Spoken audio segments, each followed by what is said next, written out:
5 আগস্টে গত বছর ঠিক এই দিনে বাংলাদেশ থেকে শেখ হাসিনা পালিয়ে চলে গেছে পাশের দেশ ভারতে। তার 1 বছর পূর্তি উপলক্ষে এই জায়গায় সাংস্কৃতিক অনুষ্ঠান হচ্ছে মানিক মিয়া এভিনিউর সামনে এবং সংসদ ভবনের সামনে। মানিক মিয়ার এই এভিনিউ রোডে লাখ লাখ মানুষ আপনারা দেখতে পাচ্ছেন দর্শক বন্ধুরা। এবং কিছুক্ষণ আগেই জাতির উদ্দেশ্যে জুলাই সনদ ঘোষণা করেছেন অন্তর্বর্তী সরকারের প্রধান উপদেষ্টা ডক্টর মোহাম্মদ ইউনূস। সারা বাংলাদেশ থেকে এখানে লোক আসছে আজকের দিনটাকে স্মরণীয় করে রাখার জন্য। সারা বাংলাদেশ থেকে লাখ লাখ মানুষ আসছে। আপনারা দেখছেন যে পুরো ফ্যামিলি সহ মানুষ, ফ্যামিলি সহ পরিবার আসছে। দেখি এখানে একজন বক্তৃতা দিচ্ছে, কি বলছে একটু শুনি। কালেমার বাংলাদেশ, ইসলামের বাংলাদেশ, আমাদের বাংলাদেশ হোক আল কোরআনের বাংলাদেশ।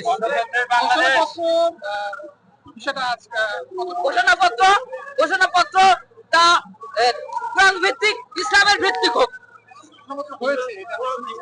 কারণ আমরা দেখতে পাচ্ছি, শুনতে পাচ্ছিলেন এতক্ষণ ধরে একজন ব্যক্তি বলছে এখানে বিভিন্ন ধরনের বিভিন্ন মানুষ আসছে। আমরা দেখছি পুরো পরিবার সহ আসছে এবং সারা বাংলাদেশের আজকের এই দিনটা স্মরণীয় করে রাখার জন্য তারা আসছেন। এবং কিছুক্ষণ আগেই ডক্টর মোহাম্মদ ইউনূস জুলাই পত্র ঘোষণা দিয়েছেন। পুরো ফ্যামিলি সহ আপনারা দেখছেন এই দিনটাকে স্মরণীয় করে রাখার জন্য তারা এই মানিক মিয়া এভিনিউর এই রোডে আসছেন। এবং সংসদ ভবনের সামনে যে জুলাই সনদ ঘোষণা হয়েছে কিছুক্ষণ আগে, তার স্মরণীয়, তার সাক্ষী হওয়ার জন্য সবাই এই জায়গায় হাজির হয়েছেন। আজকের গত বছর ঠিক এই দিনে ফ্যাসিস্ট হাসিনা এবং স্বৈরাচারী হাসিনা বাংলাদেশ থেকে পালিয়ে চলে গেছেন পাশের দেশ ইন্ডিয়ায়। সেই 1 বছর পূর্তি উপলক্ষে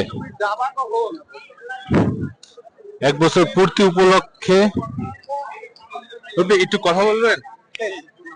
কিছুক্ষণ আগেই তো অন্তর্বর্তীকালীন সরকারের প্রধান উপদেষ্টা ডক্টর মোহাম্মদ ইউনূস জুলাই সনদ ঘোষণা করেছেন। শুনছেন ওইটা জুলাই সনদ? সবটা শুনতে পারিনি। আর যতটুকু শুনছেন এখানে কি জনগণের আশা কিংবা যেটা প্রত্যাশা ছিল তার কি কিছু আছে কিংবা কিছু ছিল?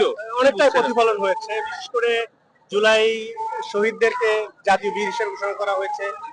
দেশের পরিবর্তনের ক্ষেত্রে নতুন বাংলাদেশের বিষয়ে কিছু মেসেজ ছিল। তো আমরা প্রত্যাশার পুরোটা পূরণ না হলেও অনেকটাই হয়েছে বলে আমরা মনে করি। আচ্ছা, গত বছর ঠিক এই দিনে স্বৈরাচার হাসিনা, ফ্যাসিস্ট হাসিনা যে পালিয়ে চলে গেল, তাকে নিয়ে কিছু বলবেন?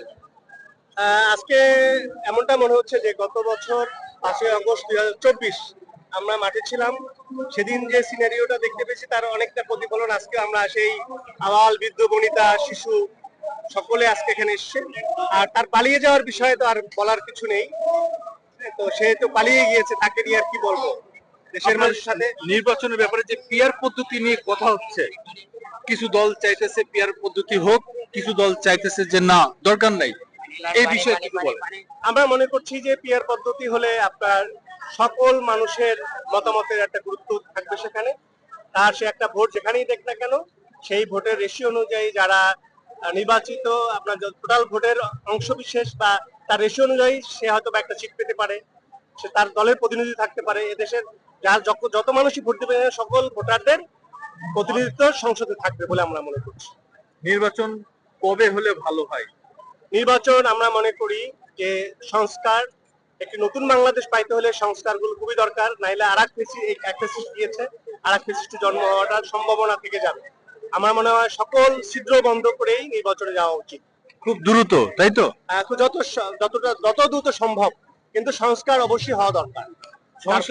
সংস্কার কি এর ভিতরে কি এত শর্ট টাইমে কি সংস্কার করা সম্ভব? কারণ গত 1 বছর, আজকে সে 1 বছর পূর্তি হলো 5 আগস্ট থেকে আজকে 2025-এর 5 আগস্ট। এই 1 বছরে কিন্তু কোন সংস্কারের অগ্রগতি কি আপনারা দেখতে পারছেন কিংবা কি হয়েছে এখনো কিছু?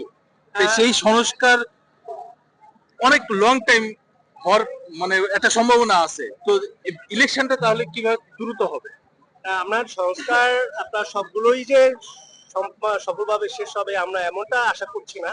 তো বেসিক সংস্কার যেটা দরকার এটা তো সম্ভব। আমার মনে হয় যে এই কাছাকাছি সময়ে প্রায় প্রতিদিনই ঐক্যমত কমিশনের মিটিং হয়েছে, সব রাজনৈতিক দলরা সেখানে ছিলেন। এইভাবে একটু যদি অ্যাক্টিভলি তারা রোল প্লে করে, সবাই উদার চিত্তে সামনে আগে আসে, এটা আসলে ম্যাক্সিমাম বিষয়ে একমত হয়েছে এবং এটা সম্ভব। একদম 100% না হলেও ধরেন 70% হলেও আমরা মনে করি বেসিক সংস্কারগুলো ছাড়া নির্বাচনে গেলে এই জাতির আকাঙ্ক্ষার প্রতিফলন ঘটবে বলে আমরা মনে করি। আপনার ব্যক্তিগত ওপিনিয়নটা বলেন যে সামনে নির্বাচনের পরে এই দেশে সরকার কাকে চাচ্ছে, একদম নিজস্ব ওপিনিয়ন। আমরা যেটা চাচ্ছি আসলে আমরা এই 5ই আগস্ট 2024-এর পরবর্তী যে বাংলাদেশের সিনারিও যেটা আমরা প্রত্যাশা করেছিলাম, তো অনেক ক্ষেত্রেই আমাদের প্রত্যাশার কমতি হয়েছে, আমরা সে প্রত্যাশা পূরণ হয়নি। কারণ আমরা ফ্যাসিস্ট গিয়েছে, তারপরে দখলবাজি, চাঁদাবাজি, তারপরে আমরা দেখছি যে যেন এক পক্ষ এটা করতো, ঠিক তারা আবার আরেক পক্ষকে হ্যান্ড ওভার করে গেছে। তো এই বিষয়টা তো আমরা প্রত্যাশা করি। আমরা চাই যে এই দেশ চাঁদাবাজ মুক্ত, দখল মুক্ত, স্বৈরাচার যেন কোনো রকম কোনো অস্তিত্ব না থাকে। এদেশের মানুষের আশা প্রতিফলন ঘটে, সে যাকে ভোট দিতে চায় তার মন করে সে ভোট দিতে পারে। সর্বোপরি আমরা যেটা মনে করি জাতীয় বড় ক্রাইসিস সৎ নেতৃত্ব এবং যোগ্য নেতৃত্ব, এই জায়গাটা পূরণের ক্ষেত্রে আমরা মনে করি যাদেরকে ভোট দিলে নির্বাচিত করলে, যারা এই ইন্টারিম সময়ে এই এই এই ধরনের কোনো রকম করাপশনে জড়ায়নি, মানে অনেকগুলো রাজনৈতিক পক্ষ রয়েছে, আমরা মনে করি তারা ক্ষমতা আসলে তারা দেশের দায়িত্ব নিলে দেশের জন্য ভালো কিছু হবে বলে আমরা মনে করি। সারা দেশে চাঁদাবাজের একটা মহাসমারোহ চলতেছে, এই অন্তর্বর্তীকালীন সরকার কেন এটা ঠিক করতে পারছে না বা কন্ট্রোল করতে পারছে না, এই বিষয়ে কিছু বলেন। আমরা এক্ষেত্রে বলবো সরকার প্রধানের যথেষ্ট আন্তরিকতা আছে বলে আমরা মনে করি, কিন্তু প্রবলেম যেটা হয়েছে ধরেন একটা রাজনৈতিক সরকার থাকলে 60-65 জন 70 জন মন্ত্রী থাকে, মন্ত্রণালয়ে ইন্ডিভিজুয়াল দায়িত্ব থাকে, তার দায়িত্ব সে পালন করতে পারে।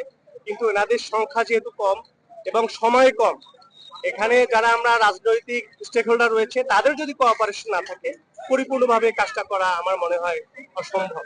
এক্ষেত্রে আমরা মনে করি যত পলিটিক্যাল স্টেক হোল্ডার রয়েছে তাদের একটা যথেষ্ট দায়িত্ব রয়েছে এই জায়গায় রোল প্লে করা। ধন্যবাদ।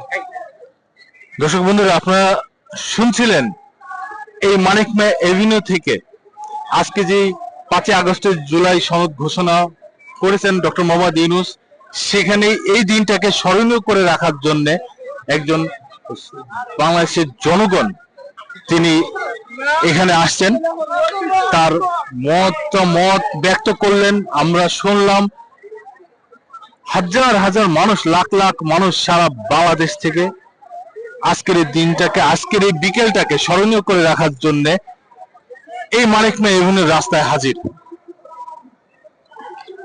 দেখছেন আপনারা সরাসরি, এবং দেখেন ওখানে ওই দূরে একটা মঞ্চ রয়েছে, স্টেজে চলে আসছেন উপদেষ্টা এবং একজন সমন্বয়ক। আমরা সেটা দেখানোর চেষ্টা করলাম।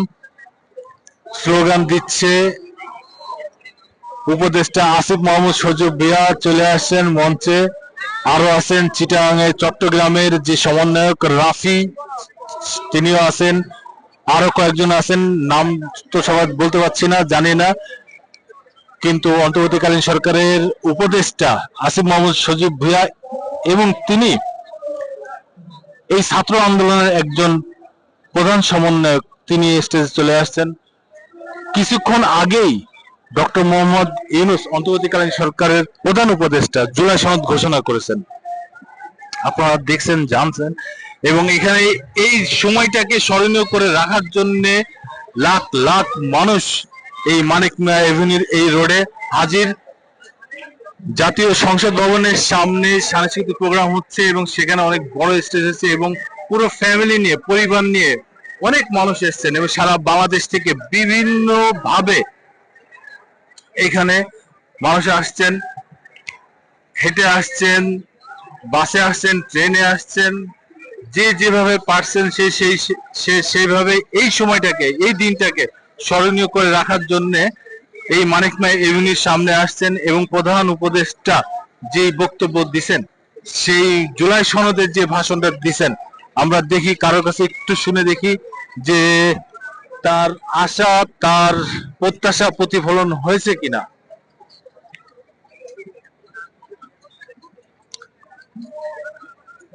হাজারে হাজারে লাখে লাখে মানুষ এই মানিক মিয়া এভিনিউর সামনে চলে আসছে শুধুমাত্র এই সময়টা স্মরণীয় করে রাখার জন্য, শুধুমাত্র আজকের এই দিনটাকে স্মরণীয় করে রাখার জন্য। অনেকে তার ফ্যামিলি নিয়ে আসছেন, আপনারা দেখতে পাচ্ছেন। সাথে বাংলাদেশের পতাকাও আছে, এই বাংলাদেশের পতাকাও দেখে অনেকে কিনতেছে। শুধুমাত্র এই সময়টাকে, এই বিকেলটাকে স্মরণীয় করে রাখার জন্য আজকে এই মানিক মিয়া এভিনিউতে হাজির।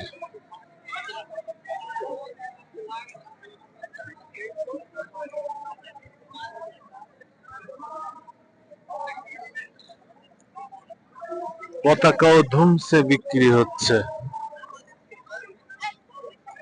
শুধু যে এইখানে এই জুলাই সনদের সাক্ষী হতে আসছে আসলে ব্যাপারটা তা না। অনেকে ঘুরতে আসছেন, অনেকে খাওয়া দাওয়া করতেছেন, অনেকে অনেক মজা করতেছেন, যে যার মতো এখানে ঘোরাফেরা করতেছেন এবং অনেক মানুষ মানে ধুমসে খাওয়া দাওয়া হচ্ছে, একটা পিকনিকের মতো ব্যাপার হচ্ছে এখানে। সবচেয়ে বড় ব্যাপার যে আজকের এই দিনটাকে স্মরণীয় করে রাখার জন্য যে লাখ লাখ মানুষ এই জায়গায় হাজির হয়েছে এবং ঠিক 1 বছর পূর্তি উপলক্ষে তারা এখানে হাজির।